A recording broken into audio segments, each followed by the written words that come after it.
योगी के पीएम बनने का निकला सबसे बड़ा कांटा। जो काम मोदी नहीं कर पाए वो काम किया योगी ने। योगी ने पूरा किया बदला। गोरखपुर उपचुनाव में लगा था झटका। फूलपुर में मुरझाया था फूल। बीजेपी के गढ़ में सेंध मारी। साल 2024 के आम चुनावों का सेमीफाइनल माने जा रहे आजमगढ़ और रामपुर लोकसभा उपचुनाव में बीजेपी को जीत मिली।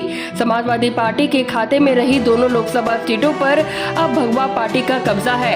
अखिलेश यादव की सीट रही आजमगढ़ से दिनेश लाल यादव मिरोहा ने जीत दर्ज की है। वहीं आजम खान की सीट पर घनश्याम सिंह लोधी ने बाजी मारी।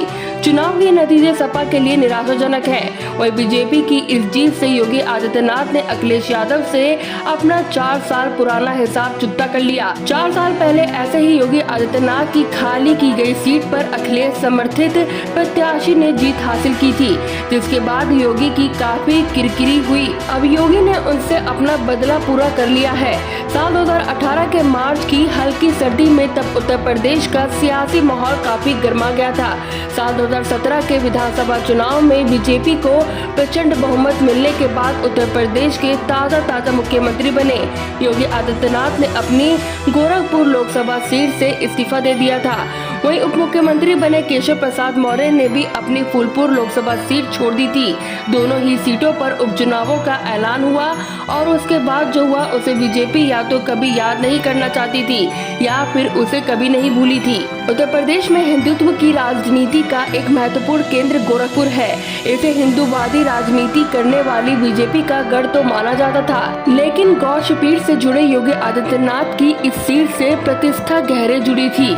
गोरखपुर सीट से वह लगातार लोकसभा चुनाव जीते थे और कहा जाता था कि गोरखपुर में महाराज जी का आशीर्वाद जिसके सर पर होगा वह आराम से चुनाव जीत सकता है, लेकिन साल 2018 में ऐसा नहीं हुआ।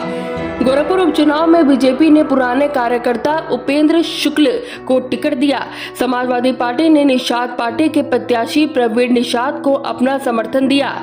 चुनाव के नतीजे आए तो हर कोई चौंक गया। एसपी समर्थित प्रत्याशी ने योगी के गढ़ में बीजेपी के प्रत्याशी को 21,861 वोटों पे हरा दिया था। योगी के लिए यह हार पचना मुश्किल था, लेकिन किया भी क्या जा सकता था। पार्टी ने तब कहा कि अति आत्मविश्वास की वजह से गोरखपुर की सीट हाथ से निकल गई। ठीक यही हाल फूलपुर लोकसभा सीट का रहा। यहाँ से चुने गए केशव प्रसाद मौर्य योगी सरकार के डिप्टी सीएम बनाए गए।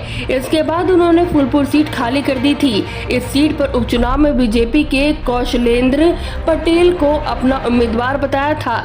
नतीजा आया तो सपा के प्रत्याशी के 94,613 मतों से जीत हासिल कर ली थी। बीजेपी को 2,83,000 वोट मिले, जबकि सपा के नागेंद्र पटेल को 3,82,759 वोट हासिल हुए।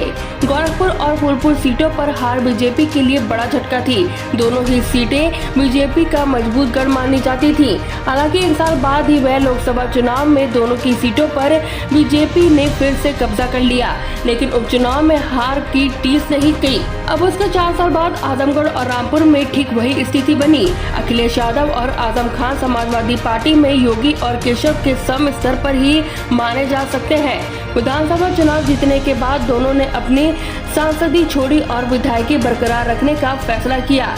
रामपुर और आजमगढ़ में उपचुनाव हुए। आजमगढ़ में बीजेपी ने निरोहा को और रामपुर में घनश्याम लोधी को प्रत्याशी बनाया।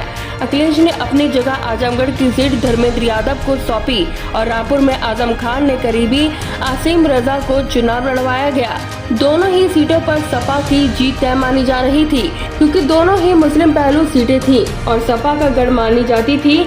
लेकिन जब नतीजे आए तो साल 2018 में उपचुनाव के नतीजों की तरह चौंकाने वाले रहे। दोनों ही सीटों पर समाजवादी पार्टी को हार मिली। दोनों ही सीटों पर बीजेपी का परचम लहराया। 4 साल पहले सिर झुकाकर हम जनता के फैसले का सम्मान करते हैं। यह परिणाम उम्मीद के परे है, कहने वाले योगी आदित्यनाथ ने इस बार सपा के दोनों के लिए भेद कर अखिलेश यादव से पुराना बदला चुका लिया।